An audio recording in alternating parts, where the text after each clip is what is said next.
So friends, अगर आप मुझको फॉलो करते हैं इंस्टाग्राम के ऊपर, यूट्यूब के ऊपर और आपने मेरी कंटेंट देखा है एटलीस्ट 6 मंथ्स पहले वाला, तो आपको पता होगा कि कुछ अर्से पहले नास समिट हुई थी। नास समिट के अंदर मैंने काफ़ी लोगों से इंटरेक्शन की थी और वहाँ काफ़ी क्रिएटर्स मिले थे, इंडिया से भी, पाकिस्तान से भी, यूएई से भी।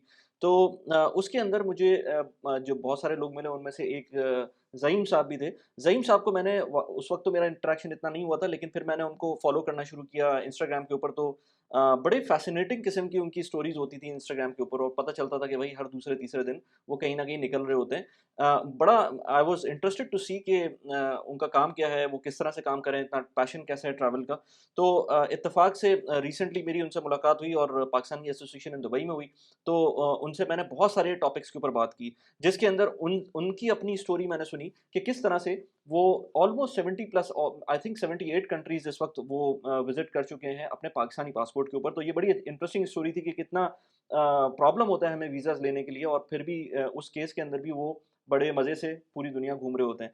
फिर दूसरा जो टॉपिक था हमारा वो ये कि पाकिस्तान में आजकल सेकंड पासपोर्ट के बारे में बहुत ज़्यादा लोग कंसर्न है कि हमें सेकंड पासपोर्ट होना चाहिए। कुछ नहीं तो मोबिलिटी के लिए होना चाहिए। अगर कोई बंदा बिज़नेस कर भी रहा है पाकिस्तान के अंदर, तो ईज़ ऑफ ट्रैवलिंग के लिए सेकंड पासपोर्ट होना चाहिए। तो उसके लिए क्या-क्या ऑप्शंस हैं, हमने वो बात की। प्लस आजकल दुबई में बहुत सारी चीज़ें हो रही हैं, बहुत सारे नए-नए वीज़ाज़ आ रहे हैं। हमने उसके बारे में बात की कि क्या-क्या ऑप्शंस हो सकते हैं, क्या-क्या पॉसिबिलिटीज़ हो सकती हैं अगर कोई पाकिस्तान से आ रहा है, कोई इंडिया से आ रहा है, कोई पूरी दुनिया में से जो लोग यहाँ मूव होना चाह रहे हैं, सेटल होना चाह रहे हैं, बैंक अकाउंट्स खोलना चाह रहे हैं, कंपनीज़ फ़ॉर्म करना चाह रहे हैं। उस केस के अंदर क्या-क्या ऑप्शंस हैं यूएई के अंदर सेटल होने के। इसके अलावा हमने ये भी बात की कि जो पाकिस्तान एसोसिएशन इन दुबई है, वो क्या काम कर रही है। मैं आई वाज़ सरप्राइज़्ड टू सी कि इतनी ज़बरदस्त किस्म की फैसिलिटी मौजूद है पाकिस्तानीज़ के लिए। इवन वाइडर एक्सपैट कम्युनिटी जो यूएई में मौजूद है, चाहे किसी भी नेशनैलिटी से हो, और ऑलमोस्ट कोई उन्होंने मुझे बताया था कि 80 प्लस नेशनैलिटीज़ को अब तक सर्व कर चुकी है पाकिस्तान एसोसिएशन दुबई। उसके अंदर जो मेडिकल फैसिलिटीज़ हैं, जो लेज़र फैसिलिटीज़ हैं, जो ऑडिटोरियम की फैसिलिटी है और बहुत सारी और किस्म की फैसिलिटीज़ जो हैं, वहाँ पर मैंने खुद भी देखी और वहीं पर बैठ के मैंने ज़हीम साहब का इंटरव्यू किया। आई होप कि आपको ये पॉडकास्ट अच्छी लगे। अगर पॉडकास्ट अच्छी लगी हो तो प्लीज़ इस पॉडकास्ट के डिस्क्रिप्शन के अंदर या जिस प्लेटफ़ॉर्म पे भी देख रहे हैं आप, उसके कमेंट सेक्शन के अंदर आप उसमें कमेंट करके बताएँ कि आपको और इसके अंदर किस तरह से इनोवेशन चाहिए या क्या-क्या चीज़ें हम इसके अंदर कर सकते हैं।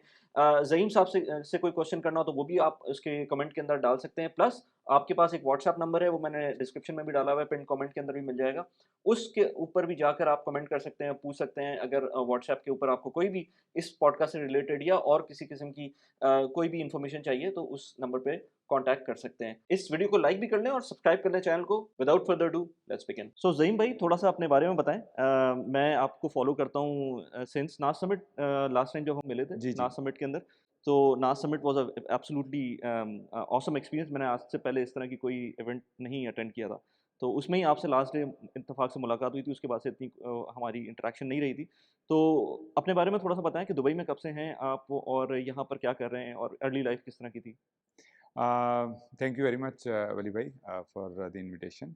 मैं असल में दुबई में पिछले 20 साल से हूँ, बल्कि आप यूँ कहें कि सितंबर 2023 जो है मार्क्स 20 इयर्स इन दुबई।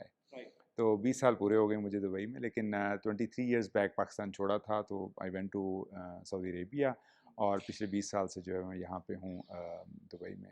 तो I did masters in English वहाँ से, पाकिस्तान से, और उसके बाद फिर मैंने लॉ किया। लॉ करने के बाद जब मेरा स्टार्ट ही 5 स्टार होटल इंडस्ट्री से हुआ सऊदी अरेबिया में, इंटरकॉन्टिनेंटल होटल के साथ। और उसके बाद फिर मैं दुबई मूव हो गया 20 साल पहले, फिर मैं होटल में ही कंटिन्यूस रहा। लेकिन what I felt hotel industry में काम करते हुए कि मेरी डिग्री जो है वो मेरे एक्सपीरियंस से बिल्कुल डिफरेंट है। राइट। तो फिर मैंने क्या किया, मैंने लंदन से एमबीए किया फिर जाके। अच्छा। तो मैंने एग्जेक्टिव एमबीए होता है 1.5 ईयर्स का, तो वो कंप्लीट किया। उस एमबीए का मुझे फ़ायदा ये हुआ कि इमीडिएटली जो है मुझे डायरेक्टर ऑफ सेल्स पोजीशन जो है वो मिल गई।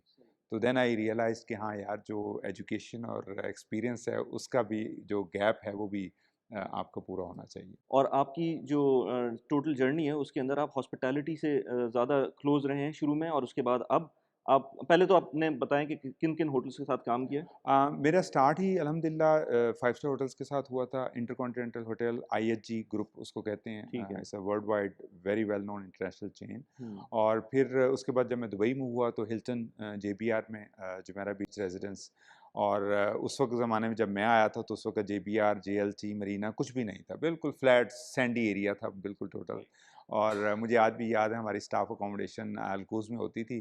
तो जब हम बस से जाना और वो जो बुर्ज अल अरब का सिग्नल है, तो वहाँ से हमें हिल्टन अपना नज़र आ रहा होता था। अच्छा, तो ओके। उस वक़्त ये सारी ग्रोथ जो है वो मुझे मेरी आँखों के सामने हुई। और जब मैं रेवेन्यू डिपार्टमेंट में था और कभी उसकी रूम बुकिंग आनी होटल की, तो मैं पूछता होता था कि you want to have the sea view और द कंस्ट्रक्शन व्यू। तो जब वो ये चीज़ें शुरू हुई, उसके बाद फिर मैं सेल्स डिपार्टमेंट मूव हो गया हुँ, रुताना में। हुँ, रुताना से फिर मैं मोवेनपिक होटल जेबीआर में आ गया। सही। तो उसके बाद फिर सिटी मैक्स होटल्स का कॉन्सेप्ट जब शुरू हुआ तो लैंडमार्क ग्रुप में मैं as a director of sales मैंने ज्वाइन किया। I work with them around 3.5 years. तो टोटल आप 16 ईयर्स का मेरा जो कैरियर है वो होटल इंडस्ट्री में रहा। राइट। उसके बाद 16 इयर्स यानी कि अब Yeah. 4-5 साल जो दुबई में आप एक्स्ट्रा हैं, वो जब से आप अपना काम जी। फिर मैंने देन आई फेल्ट कि यार जो ठीक है जॉब तो अपनी जगह है, इसमें कोई शक नहीं। डैड इज़ अ बिजनेसमैन, तो अब वो एक वर्ड यूज़ करते होते हैं कि जो नौकरी पेशा बंदा है ना वो बुज़दिल हो जाता है। तो मैंने कहा कि dad then I will just take the step.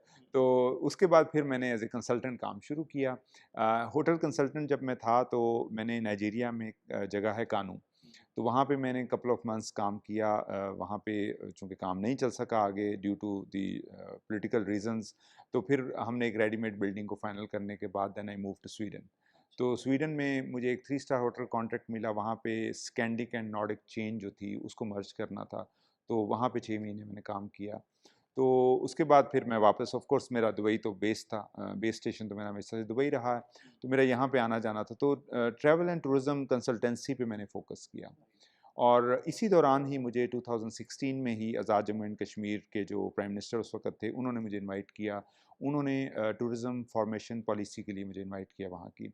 तो आई वाज़ इनवाइटेड देयर, हमने 2 दिन आज़ाद वहाँ मुज़फ़्फ़राबाद में गुज़ारे, तो बड़ा अच्छा वहाँ पे इंटरेक्शन रहा।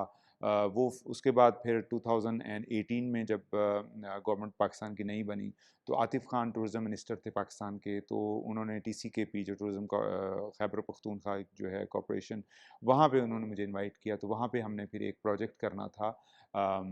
वो था first of its kind theme park इन पाकिस्तान। तो उसकी सारी कवरेज उस वक्त के लोकल मीडिया और उनके जो सोशल मीडिया प्लेटफॉर्म सब जगह पे था। तो अनफॉर्चुनेटली चूँकि उसकी कॉस्ट बहुत ज़्यादा आ रही थी, और आपको भी पता है, हम सबको पता है कि पाकिस्तान में गवर्नमेंट से काम करना का मतलब ये है कि you will work on PPP concept. हुँ, तो पीपीपी कॉन्सेप्ट जो कहलाता है, इसको कहते हैं पब्लिक प्राइवेट पार्टनरशिप। ठीक है? तो वो मैंने कुछ 8-9 महीने वहाँ पे कंसल्टेंसी अपनी प्रोवाइड की। फिर उसके बाद मुझे यूएसएड ने कांटेक्ट किया, क्योंकि मैं पाकिस्तान में चैम्बर ऑफ कॉमर्स का मेंबर भी हूँ, तो उन्होंने कहा कि हम साउथ पंजाब टूरिज्म पे कुछ काम कर रहे हैं, तो आप आएँ, हमें थोड़ी-सी उस पे एक्सपर्टीज़ दें। तो I presented some ideas that how we can boost the tourism in South Punjab. Meanwhile Nankana tourism में भी काम किया, जो सिख यात्री थे, और वो जब करतारपुर ओपन हो गया तो उस पे भी काम किया। तो बेस तो मेरी हमेशा से दुबई रही, लेकिन चूँकि बीइंग ए पाकिस्तानी हमारा पैशन है कि मैं वहाँ पे कुछ पाकिस्तान के लिए भी कुछ करूँ, तो मैंने पाकिस्तान पे ज़्यादा फिर फ़ोकस किया। लेकिन यहाँ पे ट्रैवल एंड टूरिज़्म में रह के काफ़ी चीज़ें जो हैं हुईं। स्पेशली जब मैंने जो यहाँ की कंपनीज़ हैं बेसिकली, उसमें डाटा कलेक्शन बहुत इंपॉर्टेंट है। सही, आपको भी पता है कि मीडिया में एक वर्ड आजकल ओपनली यूज़ हो रहा है कि future weapon is data. Data. ठीक हुँ, है जी, तो डाटा इज़ वेरी इंपॉर्टेंट। तो फिर मैंने इस पे भी काम किया कि बड़ी सोजन कंपनी है, ठीक है, एसटीवार वाले हैं, ये इनके साथ मिलके हमने डाटा पे काम किया, और होटल्स के डाटाज़ हमने प्रोवाइड करके दुबई इकोनॉमिक डिपार्टमेंट के साथ, तो मुख्तलिफ जो कंपनीज़ थी उन्हें प्रोवाइड किए। वो आपको बेंचमार्क बेसिकली देती हैं कि how you will be planning your future in terms of the guest, nationalities, countries. तो वो टूरिज़्म के लिए बड़ी इंपॉर्टेंट चीज़ें हैं वो वाली। ठीक है, सही है।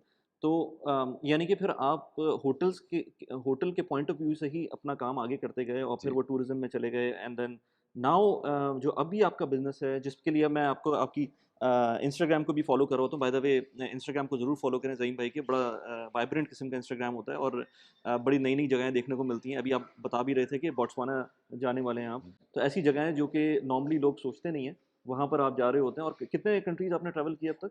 अब तक 76 कंट्रीज़ में ट्रैवल कर चुका हूँ। 76 and that too on Pakistani passport. Yes exactly वो सही है। अल्हम्दुलिल्लाह आई प्राउडली से कि मैंने ग्रीन पासपोर्ट के ऊपर जो है वो ट्रैवल किया है हाँ, और बोट्सवाना विल बी 77 कंट्री। सही। अच्छा मैं जो ट्रैवल एंड टूरिज़्म और कंसल्टेंसी का आपको बता रहा था चूँकि मेरी जो एक्सपर्टीज़ है वो थोड़ी-सी वर्सटाइल है, ठीक हुँ, है? क्योंकि हमारी जो कंपनी है वो रेडबेरी कॉर्पोरेट सर्विसेज प्रोवाइडर एलएलसी है दुबई के अंदर। फिर हमारे इसमें डिफरेंट डिविजन्स हैं, उसमें कंसल्टिंग भी आ जाती है, उसमें अकाउंटिंग सर्विसेज भी आ जाती है, उसमें ट्रैवल एंड टूरिज़्म पार्ट भी आ जाता है। सही। तो उसको मैं देखता हूँ। अब अल्हम्दुलिल्लाह मैं as a Pakistani national I can proudly से कि एज़ ए स्पीकर मुझे इनवाइट किया जाता है। अभी बैंकॉक में इंटरनेशनल जो क्रूज़ कॉन्फ्रेंस है उसमें एज़ ए स्पीकर जा रहा हूँ। देन आने के फ़ौरन बाद में बोट्सवाना चला जाऊँगा, वहाँ पे एज़ ए स्पीकर जा रहा हूँ। वहाँ पे 6th all Africa tourism leaders forum हो रहा है एंड अवार्ड सेरेमनी। हुँ, तो hmm, I got the invitation by the African tourism जो उनकी अथॉरिटी है, तो I am going as a speaker. फिर वहाँ से आने के बाद I will be going to LA. Hmm, hmm, Los Angeles में हमारा वर्ल्ड इवेंट माइस के हवाले से होता है which is called IMAX America. हुँ, हुँ, तो वर्ल्ड वाइड ट्रैवल इवेंट्स में मेरी रिप्रेजेंटेशन जो है वो पाकिस्तानी पासपोर्ट के ऊपर of course I represent United Arab Emirates because I always call this my second home. तो then I represent myself in all these events representing as a hotel travel and tourism consultant. तो ये चीज़ें ना सिर्फ मुझे knowledge wise explore करने का मौका देती हैं बल्कि डेस्टिनेशन को भी मैं एक्सप्लोर करता हूँ। हाँ, तो जब मैं डेस्टिनेशन एक्सप्लोर कर लेता हूँ then it comes equal part to my job कि I always give the bespoke experience to my clients because seeing is believing. मैं जैसे अभी मिसाल के तौर पर मैं यूएसए तो पहले भी जा चुका हूँ लेकिन यूएसए के पहले मैं ऑरलैंडो गया हुआ हूँ, डिज्नी वर्ल्ड, ठीक है, मियामी साइड या New York side, California first time जा रहा हूँ। अब अगर मैं कैलिफोर्निया फर्स्ट टाइम जा रहा हूँ, पिछले 3 दिन से मैं कैलिफोर्निया के जो विज़िट कैलिफोर्निया जो कैलिफोर्निया का टूरिज़्म डिपार्टमेंट है, हुँ, तो उनकी ऑफ़िशियल एक प्लेटफ़ॉर्म है, हाँ, हाँ, जिसमें उनका एक प्रोग्राम है, इट्स कॉल्ड स्टार कैलिफोर्निया। सही, so I have joined the star California program. ठीक है। So I am just taking the whole knowledge of California. अच्छा, उनके सही। जितने रीजन्स हैं, उसमें आप क्या-क्या एक्टिविटीज़ कर सकते हैं from tourism point of view, ठीक हुँ, है। हुँ, अच्छा, ये वली भाई जब मैं ये सारी चीज़ें खुद एक्सप्लोर करता हूँ, तो यही इसी तरह के मैं bespoke एक्सपीरियंस जो है वो अपने क्लाइंट्स को भी देता बिल्कुल, हूँ, बिल्कुल सही। ठीक है। मैं मेरा वर्किंग मॉडल ये होता है कि मैं अपने लैपटॉप के ऊपर उनको पहले ही टेलर मेड जो आइटनरीज़ होती हैं वो शो करता हूँ कि देखें ये चीज़ आप यहाँ से यहाँ जाएँगे, आप ड्राइव करेंगे, आपको ये फूड मिलेगा, this is the best place to stay. तो सारा आइडिया उनको मैं प्रोवाइड करता हूँ। मैं लिटरली उनको ऐसे ही एक्सपीरियंस देता हूँ जैसे वो खुद लिटरली मेरे साथ वहाँ पे ट्रैवल कर रहे हैं। मतलब आप उनको पहले ही से बता देते हैं कि आप क्या एक्सपेक्ट कर सकते हैं वहाँ जाकर। एग्ज़ैक्टली, सही, ठीक ज़बरदस्त, है ना? ज़बरदस्त। तो आप अच्छा मैं आपसे बात करूँगा आपकी जो पूरे कंपनीज़ का पोर्टफ़ोलियो है उसके बारे में इसलिए बात करूँगा क्योंकि मेरे पास जो है जो चैनल मेरा है वो उसके ऊपर हम बात करते हैं पर्सनल फाइनेंस की प्रोडक्टिविटी की प्लस अब बहुत सारे लोग मुझसे बात करते हैं कि पाकिस्तान से मूव होना है और क्या-क्या ऑप्शंस हैं पाकिस्तान से मूव होने के। प्लस ये कि दुबई स्पेशली लोग आना चाहते हैं तो कौन-कौन से ऑप्शंस आजकल खुले हुए हैं दुबई मूव करने के।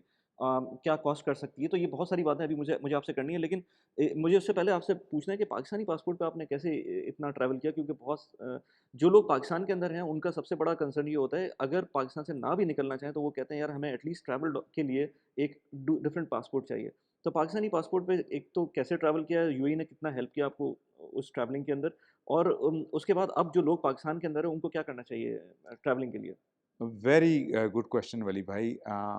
देखें ये जो मेरा जर्नी है 23 इयर्स का और 76 कंट्रीज़ का, ये सारा स्टार्ट हुआ था 2005 में, राइट, ठीक है। मुझे आज भी अच्छी तरह याद है, I used to work for Hilton और उस ज़माने में स्विट्ज़रलैंड जो था वो शेंगेन का हिस्सा नहीं था, ठीक राइट। है। और वर्ल्ड ट्रेड सेंटर में इनकी कॉन्सुलेट होती थी और मुझे जाना था स्विट्ज़रलैंड एंड ऑस्ट्रिया। हुँ, हुँ। मेरी वहाँ पे ट्रेनिंग्स भी थी लेकिन मैं जा रहा था टूरिज़्म पॉइंट ऑफ व्यू से। तो हुआ यूँ कि जब मैं गया फर्स्ट टाइम वहाँ पे ये जो वर्ल्ड ट्रेड सेंटर में स्विट्ज़रलैंड की कॉन्सुलेट है, तो उन्होंने कहा कि नहीं आप पहले जो हैं वो जा रहे हैं ऑस्ट्रियन एयरवेज़ के ज़रिए वियना जा रहे हैं, तो आपने पहले वो वीज़ा लेना है। Shenzhen Schengen visa. वीज़ा चाहिए आपको, ठीक है? स्विट्ज़रलैंड का वीज़ा आपको बाद में मिलेगा। तो अब मेरा बिल्कुल पाकिस्तानी पासपोर्ट, कोई ट्रैवल हिस्ट्री नहीं, कोई कुछ नहीं। तो मैं उनके पास गया, मैंने कहा देखें आप लुक एट द डॉक्यूमेंट्स, मैं होटल इंडस्ट्री में जॉब करता हूँ, ये ट्रैवल डिटेल्स हैं, सारा कुछ है, तो आप मुझे वीज़ा दें। मीनवाइल मैंने गाड़ी निकाली, मैं सीधा अबू धाबी चला गया। उस ज़माने में वीएफएस नहीं था, तो आप कॉन्सुलेट या एम्बेसी में जाके वीज़ा लगवाना पड़ता था। मैं that too in Abu Dhabi. हाँ, अबू धाबी। तो मैं हुँ, ऑस्ट्रियन एम्बेसी अबू धाबी गया, उनके पास जब मैंने जाके अपने डॉक्यूमेंट्स दिए, तो उन्होंने कहा कि नहीं, आपने पहले जो है वो जिनेवा लैंडिंग देनी है। बेशक आप वहाँ से कनेक्टिंग फ़्लाइट वियना में कर रहे हैं, लेकिन आपने लैंडिंग जिनेवा में देनी है। तो फर्स्ट इमिग्रेशन आपका पासपोर्ट जो कंट्रोल है, वो जिनेवा है, तो यू हैव टू टेक स्विट्स फर्स्ट स्विट्ज़रलैंड वीज़ा। ठीक है। आई वाज़ रियली अपसेट कि यार ये मतलब आपने you are moving me like a pendulum between Dubai and Abu Dhabi. तो मैं अगले दिन वापस आया और I told the same story to Switzerland. हुँ, उन्होंने क्या किया, ओके नो प्रॉब्लम, उन्होंने मुझे वीज़ा दे अच्छा दे दिया। दिया उन्होंने। तो उन्होंने मुझे वो येलो स्टिकर वीज़ा जो है वो लगा दिया, और उसके बाद लगते ही मैंने फ़ौरन गाड़ी निकाली, मैं गया ऑस्ट्रेलियन एम्बेसी में, फिर मेरा वो शेंगन वीज़ा लग गया। तो आपने जो क्वेश्चन किया ना कि पाकिस्तानी पासपोर्ट के ऊपर किस तरह किया जाए, देखें जो भी है आपको ट्रैवल हिस्ट्री बिल्ड करनी पड़ती है। ठीक है? उसके बाद फिर 2006 में मेरा फर्स्ट यूएसए का वीज़ा लग गया, 2007 में मेरा कनाडा का वीज़ा लग गया, ठीक है? अच्छा, फिर अब I was very young that time, of course during that time, बल्कि मैंने जब फर्स्ट लैंडिंग टोरंटो एयरपोर्ट पे दी थी, तो मुझसे ये क्वेश्चन किया गया था कि व्हाई यू आर हियर? ठीक है? नॉर्मली लोग तो ट्रैवल नहीं करते इतना यंग, वो भी विज़िट वीज़ा के ऊपर। ठीक है, हाँ, अब मैंने उनको एक्सप्लेन किया, मैंने कहा sorry I was there in London. अच्छा, यूके का भी वीज़ा लगवा लिया था मैंने हुँ, बाय द वे। उस ज़माने में अब बुर दुबई में उनकी जो कॉन्सुलेट होती थी ना, आप डायरेक्ट वहाँ जाके वीज़ा देते थे। सही। सुबह 10 बजे पासपोर्ट दिया, 1 बजे वीज़ा लग ये के आ वीएफएस गया। की कहानी तो बहुत लेट शुरू हुई है और तो बहुत ही बेकार किस्म की कहानी है। इवन टर्की का भी वीज़ा आपको वीएफएस के थ्रू ही अप्लाई करना पड़ता है। वीएफएस के असल में टाइम बहुत ले लेता है, हाँ, रश बहुत हो गया है उस ज़माने और में। कॉस्ट भी बढ़ गई है ना उसकी वजह कॉस्ट से। भी बहुत ज़्यादा हुँ, बढ़ गई है, बिल्कुल कॉस्ट हुँ, भी बढ़ गई है। तो वो देखिए मुझे पूरा एक टाइम लगा अपनी पोर्टफ़ोलियो बिल्ड करने में, ठीक है। हुँ, तो अल्हम्दुलिल्लाह मुझे नो डाउट कि आई कुड से कि सेकंड पासपोर्ट के भी मौके मिले, लेकिन दुबई के अंदर मैं लफ़्ज़ यूज़ करता हूँ कि हम इतने वो लेड बैक हो जाते हैं और इतने वो स्पॉइल हो जाते हैं कि जब पाकिस्तानी पासपोर्ट पे आपके दुनिया के सारे वीज़े लगे हों और वैलिड हों, फिर आप कहते हैं नहीं यार, आपको सेकंड पासपोर्ट नहीं चाहिए। हाँ, सही बात है। लेकिन coming back to the same question कि अब करंट सिनेरियो में लोगों को क्या करना चाहिए, हुँ, वो सबसे इम्पोर्टेंट है। देखें obviously UAE is the biggest I would से land of opportunities for all nationalities world wide. Hmm, definitely it is all matter of demand and supply. अगर डिमांड है तो ऑब्वियसली सप्लाई भी उसके मुताबिक होगी, लेकिन आप देख लें कि the UAE is open for the whole world, हुँ, ठीक है। और फिर पॉपुलेशन वाइज आप देखते जाएं, अगर ठीक है स्किल्स वाइज देखते जाएं, तो नो डाउट कि आर नेशनलिटी को चैलेंजेस आ रहे हैं, पाकिस्तान नेशनलिटी हुँ, को। उसका तरीक़ाकार ये है कि आप दुबई आएँ, यहाँ पे अपने अच्छे एक्सपीरियंस और बेहतरीन सीवी के साथ जॉब अप्लाई करें, ठीक है। और अब तो सहूलत ये भी दे दी है दुबई ने कि आप यहाँ पे अपना ओपन वीज़ा लेके, यानी जिसको हम कहते हैं इंडिपेंडेंट वीज़ा लेके, बहुत सी कंपनीज ऐसी हैं वो कहती हैं कि आप हमें एनओसी प्रोवाइड कर दें, हम आपको जॉब दे देते हैं। तो उसमें ये फ़ायदा होता है कि आपको फिर जॉब मिल जाती है, ठीक है। वीज़ा आपका अपना ही रहता है, लेकिन आप एनओसी प्रोवाइड करने के बाद जॉब ले सकते हैं। एक तो आपको है ये अपॉर्चुनिटी, ठीक है। उसके अलावा यूएई में कंपनीज इनकॉर्पोरेशन का काम भी हो सकता है, अगर आप अपना बिजनेस कर सकते हैं यहाँ पे, if you have the investment, तो वो भी सबसे बेस्ट जगह है ये वाली। यहाँ पे मल्टीपल चीज़ें हो सकती हैं, रेस्टोरेंट से लेके, ट्रेडिंग से लेके, कंसल्टेंसी से लेके, मार्केटिंग से लेके, सब अपॉर्चुनिटीज़ यहाँ पे अवेलेबल हैं। आप जिस तरह से बता रहे हैं कि मल्टीपल ऑप्शंस हैं दुबई के अंदर आपको काम करने के। तो आपकी जो कंपनीज़ का जो पोर्टफोलियो है उसके अंदर one of those thing is कि आप लोगों को सेटल होने में हेल्प भी करते हैं। लेट्स से यहाँ पर अब जितने भी वीज़ाज़ के ऑप्शंस आ गए हैं, let's say green visa, golden visa, freelance visa या और विज़िट वीज़ा इवन जो लोग चाहते हैं, या लॉन्ग टर्म विज़िट वीज़ा। तो ज़रा उसके बारे में बताएँ कि आपकी कंपनी इस पॉइंट ऑफ व्यू से लोगों की हेल्प करती है? क्योंकि मेरे पास जब लोग आते हैं ना, बहुत सारे ऐसे लोग हैं जो पूछते हैं मुझसे कि दुबई मूव होना है। अब दुबई मूव होने के लिए कौन-सा ऑप्शन उनके लिए बेस्ट रहेगा? कुछ-कुछ लोग ऐसे भी होते हैं जो मैंने देखा है कि लोग गोल्डन वीज़े का सोचते ही नहीं है, जबकि उनका वो एलिजिबिलिटी बन रही होती है। तो आप लोग फ़िल्ट्रेशन कर सकते हैं इस तरह की, असेस कर सकते हैं लोगों को कि क्या उनको गोल्डन वीज़ा मिल सकता है, ग्रीन वीज़ा मिल सकता है या उनके लिए फ्रीलांस वीज़ा बेहतर है। तो ये सारी चीज़ें आप लोग करते हैं? देखें ये तो बिल्कुल 100% बात सही है कि दुबई में बहुत से ऑप्शंस हैं वीज़ाज़ को लेके, बहुत सी कैटेगरीज़ भी हैं। हुँ, लेकिन जब से इन्होंने गोल्डन वीज़ा स्टार्ट किया, तो गोल्डन वीज़ा में भी आगे पोर्टफोलियो टू पोर्टफोलियो वेरी करता है। राइट। जैसे एंटरप्रेन्योर्स को भी इन्होंने ओपन किया है, हेल्थ वर्कर्स जो हैं, स्पेशली ऑब्वियसली डॉक्टर्स हैं उनको भी ये फैसिलिटेट कर रहे हैं। लेकिन ऑब्वियसली इसमें सारी चीज़ें आपको पहले लीगल वाइज भी देखनी पड़ेंगी। नॉट ओनली कि they are inviting the health professionals, लेकिन आपको पता है कि यहाँ की अपनी फिर डीएचए और मिनिस्ट्री ऑफ हेल्थ की भी रेगुलेशंस हैं। Hmm, you have to fill those regulations first, हुँ। ठीक है, then you move to the next level सही, ऑफ वीज़ा, सही, ठीक है सही, ना? सही। तो होता ये है कि मार्केटिंग पॉइंट ऑफ व्यू से डेफिनेटली आपको ऑप्शंस बहुत से नज़र आ रहे होते हैं, ठीक है? तो हमारी कंपनी रेडबेरी कॉर्पोरेट सर्विसेज जो है वो हमारा काम ही चूँकि कंपनीज़ इनकॉर्पोरेशन का जो हमारा मेन जो मेरे पार्टनर भी देखते हैं उस चीज़ को, तो उसमें ये चीज़ हम करते हैं फैसिलिटेट लोगों को जितने भी वीज़ाज़ के ऑप्शन हैं, कंपनीज़ इनकॉर्पोरेशन के ऑप्शंस हैं, वो हम सारे प्रोवाइड करते हैं लोगों को, ठीक ठीक है? है, सही। हम सबसे पहले अपनी लोगों की प्रोफ़ाइल मंगवाते हैं, प्रोफ़ाइल के मुताबिक हम नीड एनालिसिस करते हैं, नीड एनालिसिस करने के बाद हम फिर उनको उसका सॉल्यूशन प्रोवाइड करते हैं। राइट, तो आपके पास कोई, क्योंकि बहुत सारे स्कैम्स भी होते हैं ना, यू नो कि पाकिस्तान के अंदर भी, इवन दुबई के अंदर भी जी। आए दिन आपको सुनने को मिलता है न्यूज़पेपर्स के अंदर, और थोड़ी-सी ड्यू डिलिजेंस खुद की भी करनी चाहिए। तो आपकी अच्छी बात ये है कि आप ये नहीं कह रहे कि आपको 100% कोई चीज़ करके देंगे, जी, क्योंकि ये चीज़ें कोई कर ही नहीं सकता 100%। बिल्कुल जो ऐसे ही। गवर्नमेंट की इमिग्रेशन के चीज़ें आती हैं, उसमें चाहे वो यूएई हो, चाहे वो इवन पाकिस्तान हो, चाहे वो पूरी दुनिया में कहीं भी हो, ये आप जो ट्रैवल एजेंसी है या लेट्स से जो कंसल्टेंट्स हैं, वो एक हद तक आपको हेल्प कर सकते हैं। उसके बाद उनके पास भी कोई पावर नहीं होती कि उसको वो कर सकें। तो आपके पास अगर कोई आता है तो आप उसको एटलीस्ट इस डायरेक्शन में गाइड कर सकते हैं कि आपको वो पेपर वर्क कौन-सा करना है, कौन-सा वीज़ा लेना है, जो कि एप्रोप्रिएट हो सकता है किसी भी बंदे के लिए। अच्छा, तो आजकल वैसे कुछ आपके पास इनसाइट्स हैं कि लोग किस किस्म के वीज़े के ऊपर ज़्यादातर आते हैं? एक मैंने सुना था लॉन्ग टर्म विज़िट वीज़ा, वो भी पॉसिबिलिटी है, उसके अंदर क्या-क्या ऑप्शंस हैं दुबई के अंदर? देखिए आपको यूएई की ब्यूटी ये है कि वहाँ पे यहाँ पे हर दूसरे दिन कोई ना कोई नया वीज़ा हाँ, इंट्रोड्यूस होता रहता हाँ। है, ठीक है? लेकिन ये भी ज़हन में रखिएगा कि आप एक होती है अनाउंसमेंट और एक होती है इम्प्लीमेंटेशन, राइट, ठीक है राइट। जी? तो अनाउंसमेंट में तो आपको जैसे मुझे भी कॉल्स रिसीव होती पाकिस्तान से कि यार वो फ़लाँ वीज़ा जो है उन्होंने अनाउंस किया है। तो येस अनाउंस हुआ है, इम्प्लीमेंट नहीं हुआ, ठीक है? उसको स्टार्ट होने में थोड़ा-सा टाइम लगता है। क्योंकि डेफ़िनेटली जो कैबिनेट है वो सारी चीज़ों पे वर्क करके वो अनाउंस करते हैं कि yes that is the possibility we can provide और ये मुमकिन है कि ये वीज़ा कैटेगरी आपको दी जाए, ठीक है? अब आगे फिर उसकी इम्प्लीमेंटेशन इमिग्रेशन डिपार्टमेंट में होने में थोड़ा-सा टाइम लग जाता है, सही। ठीक है? अच्छा, चलें आप कंटिन्यू करें, फिर मुझे हाँ, एक और क्वेश्चन। क्योंकि ये क्लैरिटी लोगों को नहीं होती। हुँ, नॉर्मली वो हमें रेफ़रेंस देते हैं कि वो एक्स-वाई-ज़ेड न्यूज़पेपर में उसकी आई थी ऐड, तो इस वजह से हमने ये बात की थी। मैंने जैसे पहले अर्ज़ किया कि एक वर्ड हम टर्मिनोलॉजी यूज़ करते हैं LOL which is law of land, ठीक राइट। है? हुँ, तो anything falls under law of land we are always flexible to give all kind of services, ठीक है? हुँ, वीज़ा कैटेगरी अगेन जैसे मैंने पहले एक्सप्लेन किया कि वो उनकी पोर्टफोलियो पे डिपेंड करता है, हुँ, ठीक है?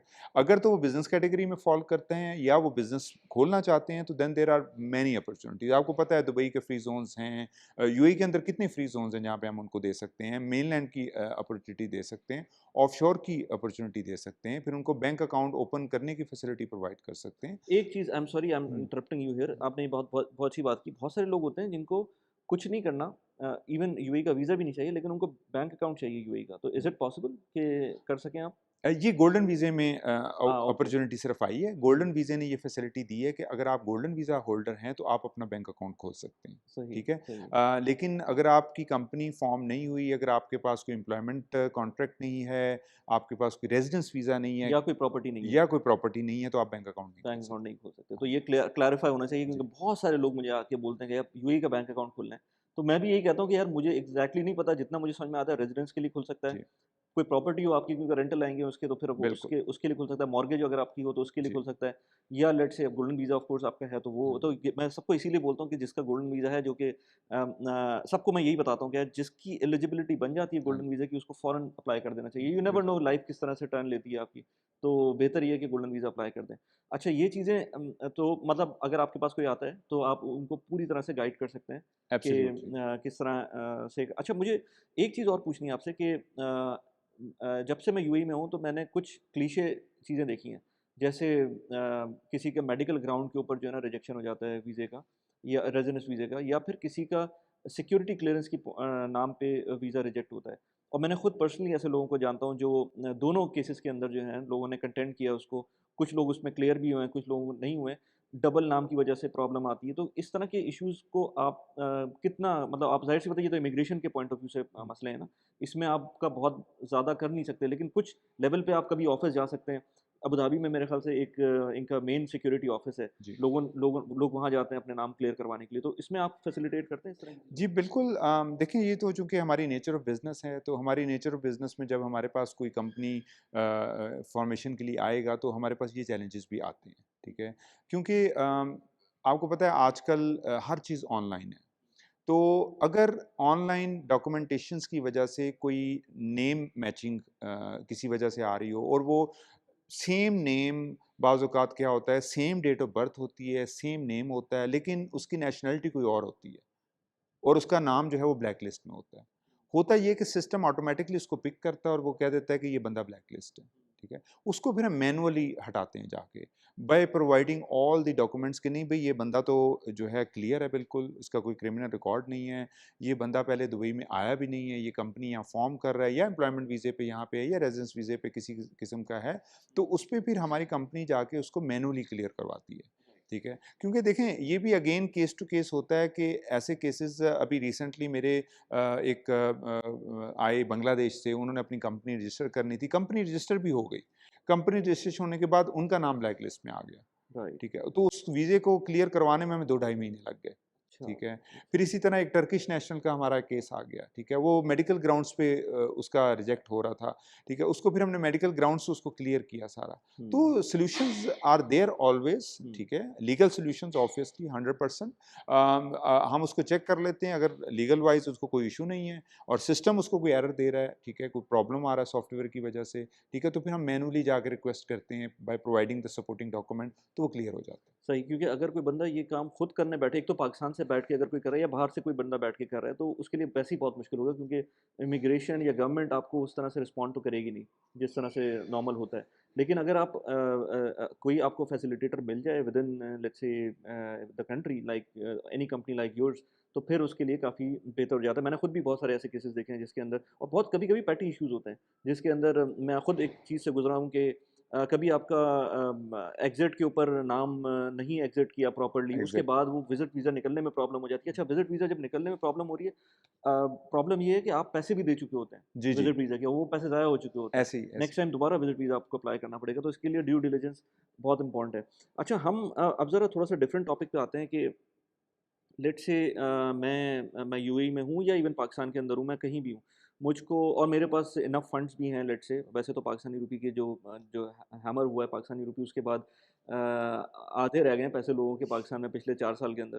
तो अगर इस तरह से मेरे पास पैसे थोड़े बहुत हैं या बिज़नेस करता हूँ मैं या यूएई में हूँ और मुझे फॉर सम रीज़न क्योंकि आप कुछ भी कह लें आपने 76 कंट्रीज़ ट्रैवल किया पाकिस्तानी पासपोर्ट पे लेकिन आप कुछ भी कह लें, इवेंचुअली हमारा पासपोर्ट है तो सेकंड नंबर पे फ्रॉम द बॉटम। यस तो आई थिंक सेकंड नंबर पर है? सेकंड नंबर सेकंड पर नंबर पे सेकंड है नंबर और we are just above Afghanistan जो कि बहुत बड़ा एक इश्यू है। मेरे ख़्याल से गवर्नमेंट को इस पे काम करना चाहिए। इतने भी बुरे हालात नहीं है पाकिस्तान के कि हम बॉटम के अंदर जो है ना सेकंड नंबर पे आएँ।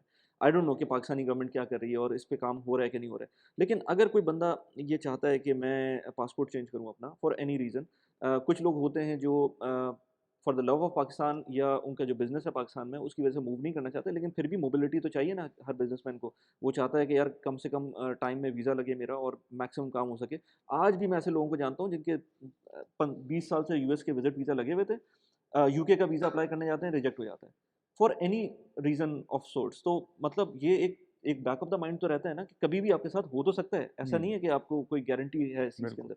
तो क्या ऑप्शंस हैं पाकिस्तानियों के पास या even for that matter even Indians या और कोई नेशनैलिटी देख रही है, उसके लिए कि कम पैसों में कोई मेजर आपकी रेज़िडेंसी हो जाए, मेजर आपकी पीआर हो जाए या मेजर पासपोर्ट आपको मिल जाए। कुछ केसेस के अंदर आप बगैर उस कंट्री में रहे हुए आपको पासपोर्ट मिल जाए। कौन-कौन से ऑप्शंस हैं अगर हम देखें तो? उसमें देखें वली भाई यस अनफॉर्चुनेटली पाकिस्तानी पासपोर्ट का तो आपने ऑलरेडी जिक्र किया है लेकिन हमारे पास प्रॉब्लम्स आर देयर ऑलवेज लेकिन I think we should discuss about solutions तो अब सॉल्यूशंस में अगर हम देखें तो सबसे चीपेस्ट सॉल्यूशन जो है वो कैरिबियन पासपोर्ट है अब देखें कैरिबियन पासपोर्ट तो 20 साल पहले भी $1 लाख का था अब वो $1 लाख आज से 20 साल पहले पाकिस्तानी 60 लाख रुपए बनते थे, बिल्कुल, ठीक है? बिल्कुल, आज वो 3 करोड़ रुपया बनता है। बिल्कुल। तो वो तो अपनी जगह पे $1 लाख माँग रहे हैं, हुँ, ठीक है ना? तो वो उस वक़्त भी 1 लाख था, आज भी 1 लाख है, हुँ, ठीक है? तो हुँ, अनफॉर्चुनेटली हमारी करेंसी डिवैल्यूएशन की वजह से वो उसकी प्राइस जो है वो इतनी बढ़ गई है। एक तो ये ऑप्शन है। लुकिंग एट द डिमांड, जैसे मैंने पहले ज़िक्र किया था कि ये सारा बिज़नेस मॉडल लाइफ़ का वैसे भी डिमांड एंड सप्लाई पे चलता है। तो टर्की पासपोर्ट हमें $250,000 की इन्वेस्टमेंट पे दे रहा था, ठीक है? जैसे-जैसे डिमांड बढ़ती गई, आज वो भी $4 लाख पे चला वो गया। दोबारा पहले भी 4 लाख पे था, ठीक फिर है। वो 2.5 लाख पे आया था, फिर वो हाँ, दोबारा फिर 4 वो लाख पे दोबारा आया। चला गया, हाँ, ठीक है? उसकी वजह ये कि अगेन वो उन्होंने कम किया तो उसमें डिमांड नहीं थी, ठीक है? तो इस वजह से कम किया, जब देखा डिमांड बढ़ गई है फिर वापस चला गया, राइट। ठीक है? अच्छा, उसके अलावा जो ऑप्शन बच जाता है पीछे वो यूरोप का आ जाता है, ठीक हुँ, है? यूरोप में भी माल्टा आपको पासपोर्ट दे रहा है, ठीक है? बट देखें ये जो सिटीज़नशिप बाय इन्वेस्टमेंट का कॉन्सेप्ट है, ये बहुत से कंट्रीज़ ले आए हैं। हुँ, जब उनको ये रियलाइज़ हुआ कि यार ये भी एक बहुत बड़ी अपॉर्च्युनिटी है पैसे इकट्ठे करने की, तो उन्होंने ये कॉन्सेप्ट्स वर्ल्ड को देने शुरू कर दिए, हुँ, ठीक है? हुँ, हुँ, अब अनफॉर्चुनेटली बहुत सी नेशनैलिटीज़ हमारी जो बॉटम में आती जिनको ईज़ ऑफ ट्रैवल नहीं मिलता है, तो वो डेफ़िनेटली सेकंड पासपोर्ट के बारे में सोचते हैं। राइट, तो मैं ज़ाती तौर पर भी जानता हूँ जिनको हमने माल्टा के पासपोर्ट लेके दिए हैं, ठीक है? वो एक ज़माने में नो डाउट कि 2-2 मिलियन यूरोज़ की इन्वेस्टमेंट होती थी, लेकिन आप अगर आपके पास कैश है, ठीक है? तो आप कैश दे के भी माल्टा का पासपोर्ट खरीद सकते हैं, ठीक अच्छा है? आज आज भी कर सकते हैं? आज भी खरीद और सकते हैं, कितना ठीक है? कैश होगा माल्टा के लिए? वो ऑफ़िशियली मैं नहीं बता अच्छा, सकता, अच्छा, ठीक है? सही है। उसकी अच्छा वजह मतलब दैट इज़ हाँ। Something which is not disclosed publicly, exactly exactly. Right, उसकी देखिए बड़ी सिंपल सी रीज़न है, वो कंट्री भी ये खुद भी ये कहता है कि अगेन हम पहले पोर्टफोलियो चेक करते हैं, क्योंकि एंड ऑफ द डे ये चीज़ वो किसी क्रिमिनल्स को भी तो ऑफर नहीं करेंगे, ठीक है ना? उसका क्रिमिनल रिकॉर्ड भी चेक होगा, ठीक है? उनको भी क्लीन प्रोफाइल वाले लोग चाहिए, ठीक है? तो मैं रियल एस्टेट के लोगों को जानता हूँ जिनकी हमने ये हेल्प की है इस मामले में, कि रियल एस्टेट से उन्होंने अच्छे खासे पैसे कमाए थे, ठीक है? मिलियंस एंड बिलियंस में, तो उन्होंने कैश दे के तो पासपोर्ट लिए हैं, सही ठीक है। है? और and you don't have to live there to get that of passport. Course there is no need. तो माल्टा तो ईयू का पार्ट है, एग्ज़ैक्टली, फिर भी जो है ना वो ये काम चल रहा है। बिल्कुल जब भी ऐसा। वो न्यूज़ में भी आता है इस तरह की ईयू जो है वो क्योंकि सारे कंट्रीज़ तो नहीं कर रहे हाँ और जी। नज़र आ रहा है कि जो है ना ये कुछ कंट्रीज़ कर रहे हैं तो उसके अंदर उनको कॉम्पिटिटिव एज हुँ, मिल जाता है। तो थोड़ा-सा वो एक इसी के अंदर मैं आपको एक और चीज़ की बात करता हूँ मैं ये जो कैरेबियन पासपोर्ट्स हैं, जी, जी। इसके अंदर जो लेट्स से यूके ने अभी रिसेंटली हुँ, बार किया है आई थिंक ग्रेनाडा के पासपोर्ट को बार किया है उन्होंने कि हुँ। अब हम उसको वीज़ा ऑन अराइवल नहीं देंगे। जी, जी। जबकि पहले बाकी जितने भी कैरेबियन पासपोर्ट्स थे तो थे। तो मेरी एक बात हो रही थी एक एक साहब से जिनका ऑलरेडी सेंट किट्स का पासपोर्ट था। Okay, So he told me that St. Kitts is different because they are making sure now कि आपका यूके का पासपोर्ट पहले वीज़ा पहले लगाओ, उसके बाद वो नेशनल आपको पासपोर्ट देंगे। ओके। क्यों उसका उनका जो रीज़न था वो ये है कि वो थोड़ा-सा चाइनीज़ इन्फ्लुएंस को कम करना चाह हुँ, रहे थे। हुँ। ईयू का भी प्रॉब्लम था, यूके का भी प्रॉब्लम था, तो उन्होंने कहा था कि अगर आपका ऑलरेडी यूके ने क्लीयरेंस दी हुई है, यूके के पासपोर्ट पे आपका यूके का वीज़ा आपको मिल चुका है आपके पासपोर्ट पे, फिर हम आपको नेक्स्ट स्टेप पे लेके जाएँगे, सेंट किट्स का पासपोर्ट दे सकते हैं, जो कि अगेन आई थिंक इट्स 150 के यूएसडी। येस। तो अब इस तरह की चीज़ें भी ये कंट्रीज़ कर रहे हैं कि आपको पहले थोड़ा-सा वेट करने के लिए किसी अच्छे मुल्क का पासपोर्ट आपके वीज़ा आपके पास होगा तो फिर वो उस रूट पे लेकर जाएँगे। तो इसी तरह से माल्टा भी अब मुझे नहीं पता कि क्या जी, उसकी निटी-ग्रिटीज़ होती हैं। लेकिन it's good that you told me that कि येस। यहाँ पर भी आप पैसों से ले सकते हैं माल्टा का उसके पासपोर्ट। अलावा देखें पूरे यूरोप के अंदर फिर पुर्तगाल एक वाहिद कंट्री है जो आपको डॉक्यूमेंटेशंस में ईज़ प्रोवाइड करता है, जहाँ का पासपोर्ट भी जल्दी मिल जाता है। लेकिन उसमें भी फिर 2 ऑप्शंस बच जाते हैं, या तो आप वहाँ पे विज़िट वीज़े पे जाके अपना कोई जॉब ढूँढें, जॉब करने के बाद फिर आप उसकी पीआर लेते हैं और पासपोर्ट लेते हैं, ठीक हुँ, है? हुँ। या वहाँ पे एक और ऑप्शन भी है, वो है बिज़नेस का, ठीक है?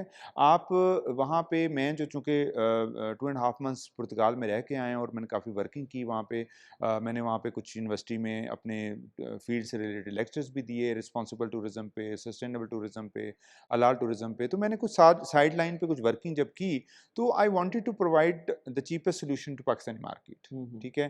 कि यार देखें, आई अंडरस्टैंड कि हमारे पाकिस्तानी पासपोर्ट को इश्यूज़ हैं, चैलेंजेस हैं, वीज़ा लगना मुश्किल है, तो उसका फिर हम मैंने सॉल्यूशन निकाला और वहाँ पे मैंने वहाँ के जो लोग हैं, स्टेक होल्डर्स हैं, उनसे बात की, जो पुर्तगीज़ नेशनल हैं, उनसे बात की, तो then I got the solution. तो जैसे हम बात कर रहे थे कि सबसे सस्ता सॉल्यूशन, फिर उसमें टाइम फ्रेम है डेफ़िनेटली, ठीक है? आप बिज़नेस के ऊपर अपनी जाके फ़ाइल लॉक करवाते हैं पुर्तगाल के अंदर, वहाँ पे बिज़नेस अपना सबमिट करते हैं, बिज़नेस प्लान सबमिट करते हैं, अपनी इन्वेस्टमेंट लेके जाते हैं, फैमिली के साथ भी जा सकते हैं आप, ठीक है?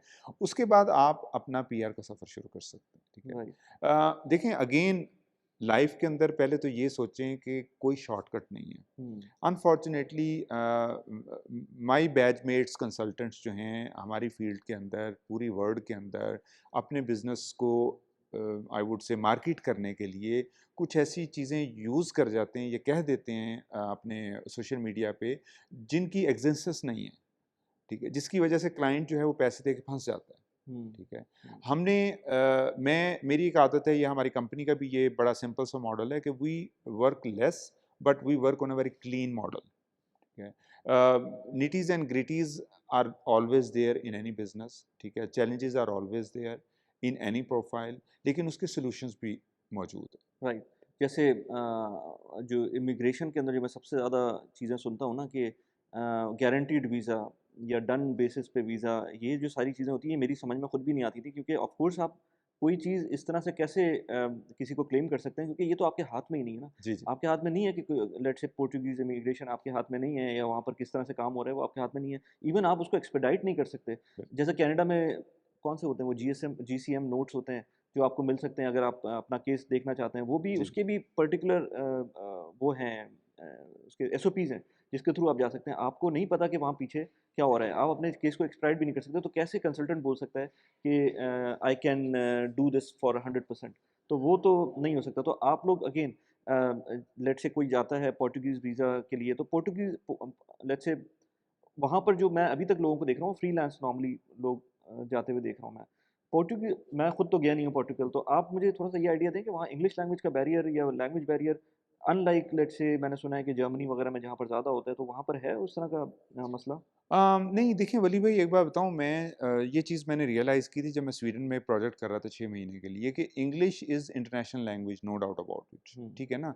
लेकिन ये कंट्रीज़ अपनी लैंग्वेजेस को डेफिनेटली 100% फ्रंट पे रखते हैं, हुँ, ठीक है? उनकी कोई भी जो रिक्वायरमेंट्स हैं वो उनकी अपनी लैंग्वेज में होती हैं, ठीक सही। है?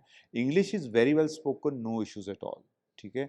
लेकिन पुर्तगाल के अंदर मैंने एक चीज़ और भी देखी, स्पेशली अपनी फील्ड की अगर मैं बात करूँगा, तो they always asked, okay you speak English, what is the next language? Hmm, वो सेकंड लैंग्वेज ज़रूर पूछते थे, ठीक है?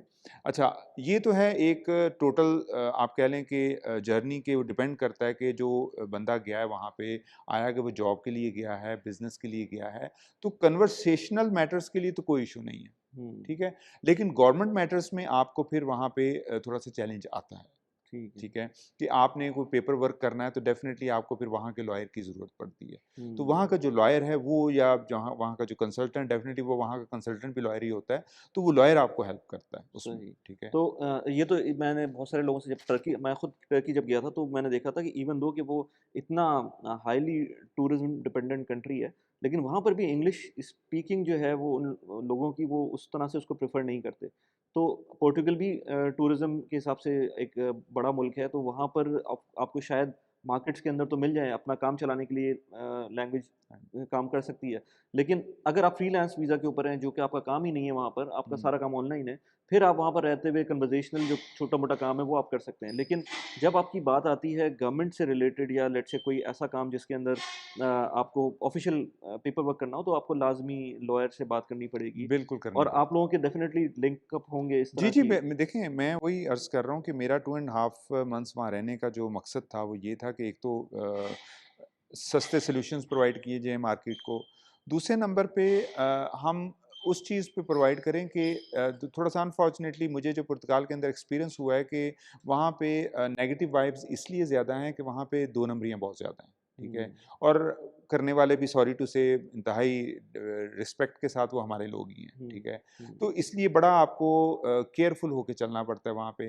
तो हमने इसी वजह से बिल्कुल क्लीन लोग वहाँ पे सिलेक्ट किए हैं, जिनका अपना रिकॉर्ड बहुत अच्छा है, वो पुर्तगीज़ नेशनल हैं, लॉयर्स हैं, बिजनेसमैन हैं, जो हमें वहाँ से स्पॉन्सरशिप प्रोवाइड करते हैं और जिसकी बेस पे हम आगे फिर यहाँ पे वीज़ा लगवाते हैं। अच्छा, अगर लेट्स से बात करें थोड़ा-सा लेट्स से आई नो कि माल्टा का आपने नंबर नहीं दिया क्योंकि वो तो एक अलग चीज़ है, लेकिन पोर्टुगल के अंदर अगर कोई फ्रीलांस नॉर्मल फ्रीलांस के लिए जाना चाहता है, तो उसको कितना खर्चा आ सकता है? देखिए पुर्तगाल इस वक़्त जैसे स्पॉन्सरशिप है तो अराउंड 6000 टू 7000 यूरोज़ जो है उसका एक्सपेंस आता है, ठीक है। ठीक है?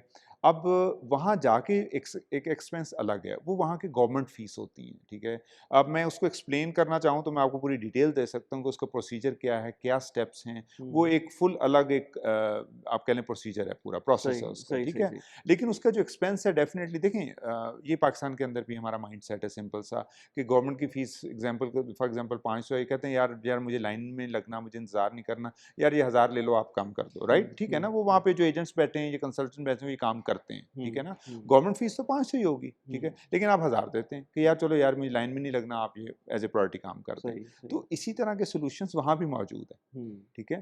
कि अगर आपने वेट नहीं करना, ठीक है?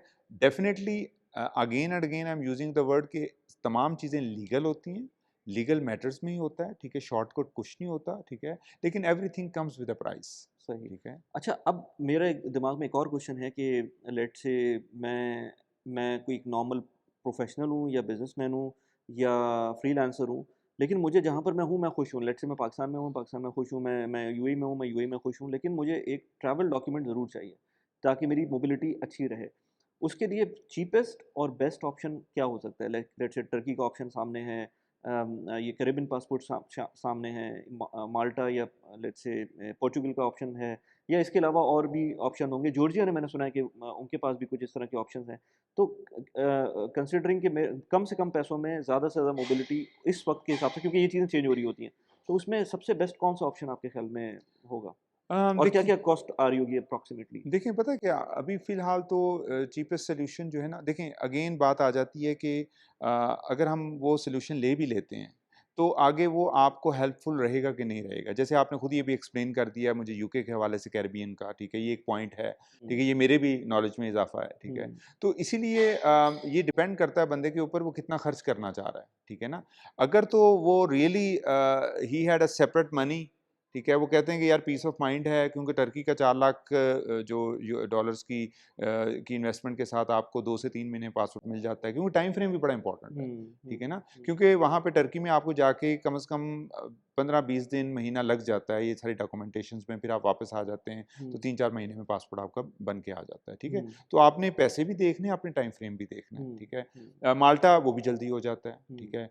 तकरीबन उसकी भी वैल्यू जो है वो अच्छी खासी थोड़ी-सी आ जाती है एज़ कंपैरेटिवली टर्की से ज़्यादा आ जाती है। लेकिन उसका टाइम फ्रेम इसलिए ज़्यादा नहीं है कि वो वहाँ पे आप हार्ड कैश प्रोवाइड करते हैं। आप सोर्स ऑफ इनकम शो करते हैं कि येस आई ये got white this money from है, ये इट्स अ जो व्हाइट मनी हाँ, फ्रॉम द प्रॉपर्टी, ठीक है? हुँ। वो उसकी बेस पे आपको वो आपके केस को जो है अच्छा, वो वो एक्नॉलेज कर हाँ, लेते एक हैं। और इम्पोर्टेंट चीज़ ये है कि टर्की का लेट्स से आप कह तो रहे हैं $4 लाख का, लेकिन इसमें पूरी फैमिली का इंक्लूड कर लेते हैं वो, जी, राइट? जी, बिल्कुल। लेकिन कैरिबियन के अंदर आपको जो $1.5 लाख की फीस होगी, वो उसमें सिर्फ वन सिंगल पर्सन होगा। सिंगल पर्सन होगा, फिर फैमिली की अलग फीसेज़ हैं, हाँ, ठीक है? लेकिन वो उस तरह वो 1.5 लाख नहीं है, अच्छा, वो उन्होंने $25,000 रखी हुई है, राइट। अच्छा, मैं समझ ठीक रहा है? था कि ऑलमोस्ट उतनी ही होगी हाँ, या नहीं, थोड़ी। नहीं, नहीं, वो अच्छा, उतनी अच्छा, नहीं है, वो फैमिली पर फैमिली प्लस $25,000 ऐड हो जाते हैं, राइट, ठीक है? राइट, फिर वो भी डिपेंड करता है बच्चों की एजेस के ऊपर भी, सही। ठीक है? तो हुँ, अगर 18 ईयर्स से नीचे एजेस हैं, तो उनकी भी फीसें कम हैं, तो हुँ, वो फीसें पे करके तो पूरी फैमिली का हो जाता है। राइट। और इसके अलावा जो ऑप्शन है कुछ आपको आइडिया है अज़रबैजान, जॉर्जिया इसमें भी रेज़िडेंसी दे रहे होते हैं ये लोग? ये अभी इन्होंने वली भाई नया शुरू किया अभी दे आर अच्छा, वेरी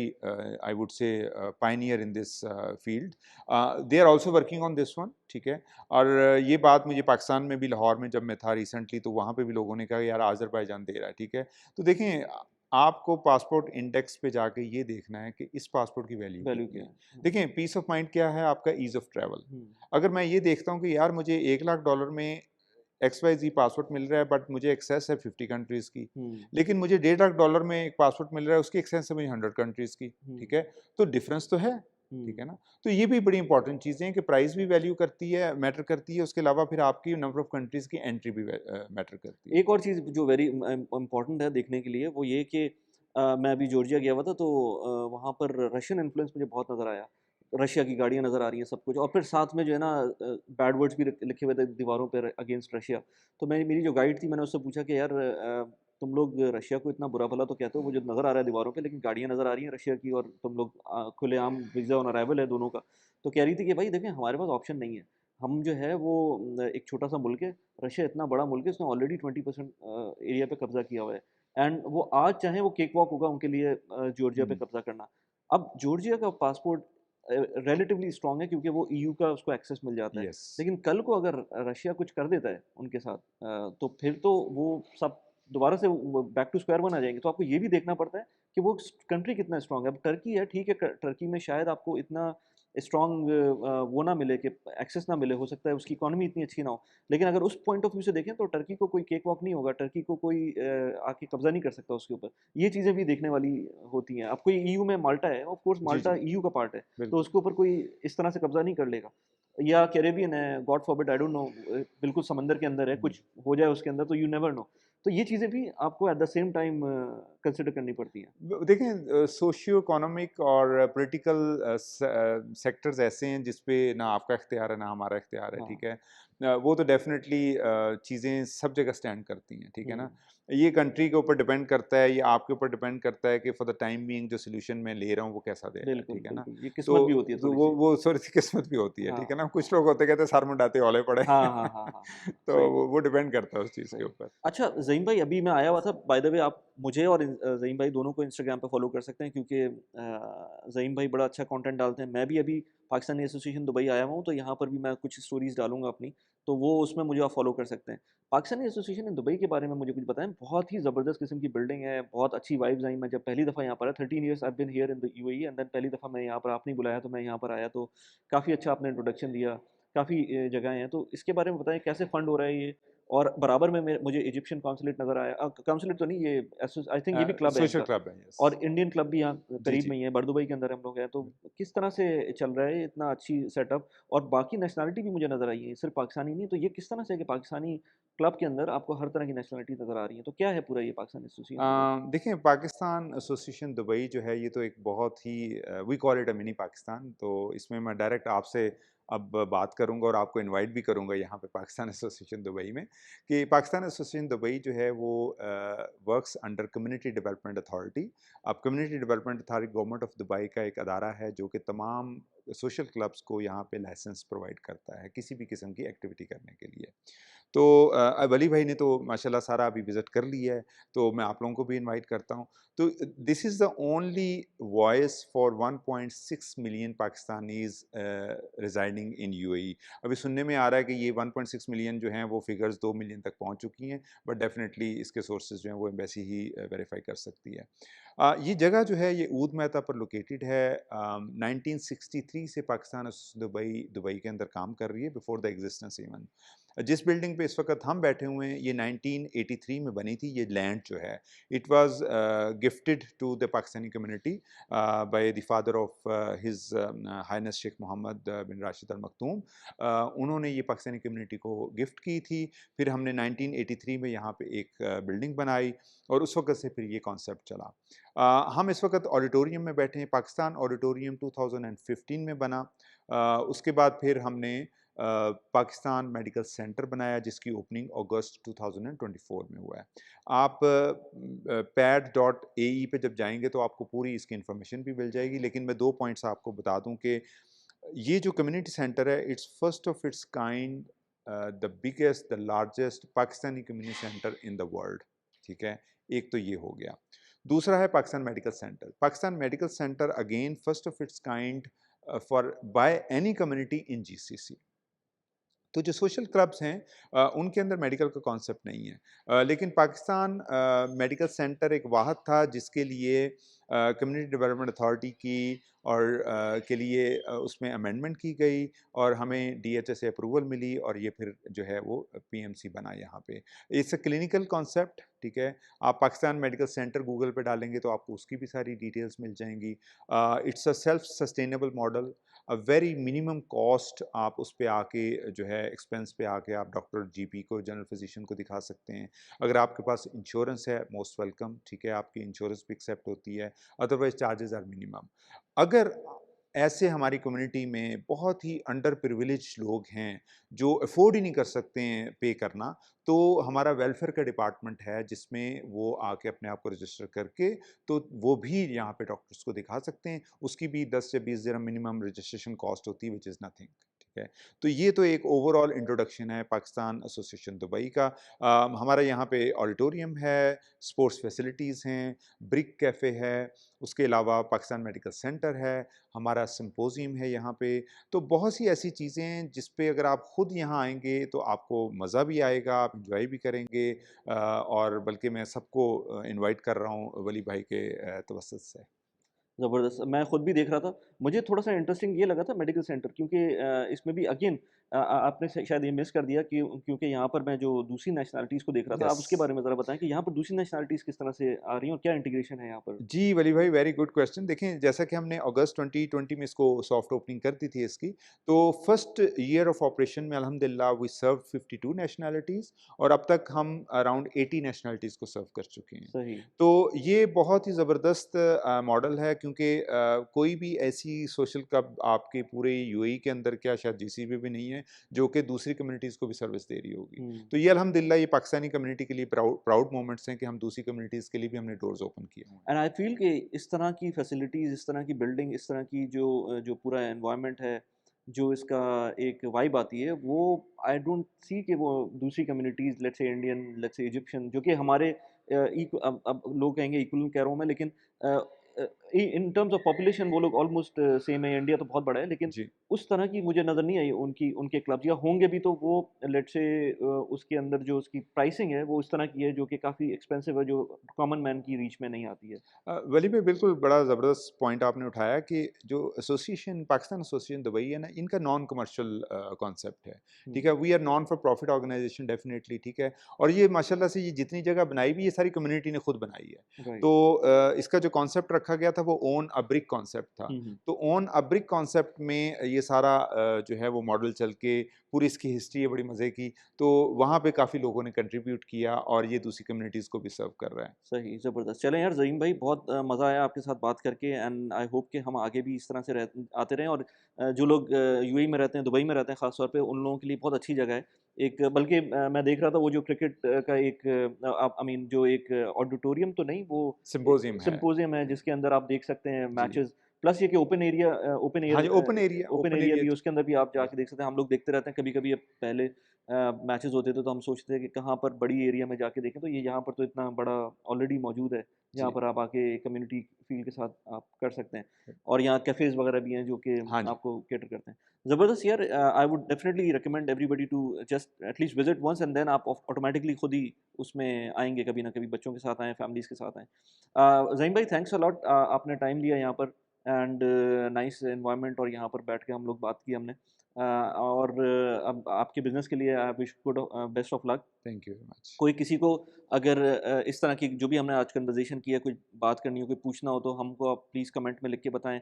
नीचे मैंने एक व्हाट्सएप नंबर दिया हुआ है, उसके ऊपर आप व्हाट्सएप कर सकते हैं, ताकि अगर कोई क्यूरी है किसी की, या किसी को ज़हीम भाई से कॉन्टैक्ट करना है, तो वो उसमें भी कॉन्टैक्ट कर सकते हैं। आई होप कि आपको इस वीडियो में वैल्यू मिली हो, और ज़हीम भाई, last any point from your side अगर कुछ मिस हो गया हो? नहीं जी, पॉइंट तो सारे हो गए, लेकिन चूँकि 20 साल से मैं दुबई के अंदर हूँ, तो बस एक मैं रिक्वेस्ट करूँगा अपने लोगों से, स्पेशली अगर वो पाकिस्तान से देख रहे हैं, तो जब आप ट्रैवल करते हैं तो प्लीज़ अपनी इन चीज़ों को ज़रूर ज़हन में रखा करें कि you are travelling on a Pakistani passport, ठीक है। सलवार कमीज़ हमारी बहुत खूबसूरत लिबास है, अगर हम उसको अच्छे से पहने, उसकी ज़बरदस्त अंदाज़ में जो है, मैं सॉरी टू से, मैं कोई ऑफ़ेंस नहीं डेफ़िनेटली, लेकिन हमारे लोग जब ट्रैवल कर रहे होते हैं तो मैं देखता हूँ कि उसी तरह हमने एक टूटी-फूटी चप्पल पहनी हुई है। मैं with due respect I understand कि लोगों की अपनी डेफ़िनेटली कैपेसिटी होती है, उनकी पहुँच होती है, रीच होती है, लेकिन now you are going outside, you are travelling on a Pakistan passport, representing Pakistani passport. एक तो है जब पाकिस्तान आप छोड़ रहे हों या ट्रैवल कर रहे हो, तो प्लीज़ इस चीज़ का ज़रूर ख़्याल रखें, अपनी ड्रेसिंग का, अपनी बात करने का अंदाज़, ठीक है, ये सारी चीज़ें।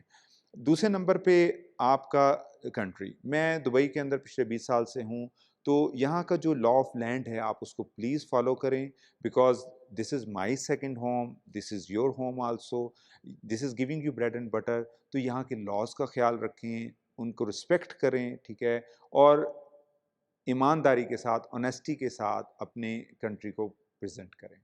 थैंक यू वेरी मच ज़हीम भाई, और इस तरह की और कंटेंट के लिए आप इस चैनल को सब्सक्राइब कर सकते हैं और लाइक कर सकते हैं इस वीडियो को, ताकि इस वीडियो की रीच बढ़ सके।